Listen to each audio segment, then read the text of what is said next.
The National Weather Service confirms it was indeed a tornado that touched down in Wilkes-Barre Township, Luzerne County, PA last night, injuring 6 people. The twister hit near Mundy Street and Highland Park Boulevard by the Wyoming Valley Mall.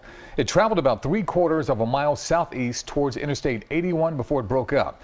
Now take a closer look at all the damage. Storefronts were completely destroyed. Cars and trucks were just flipped over.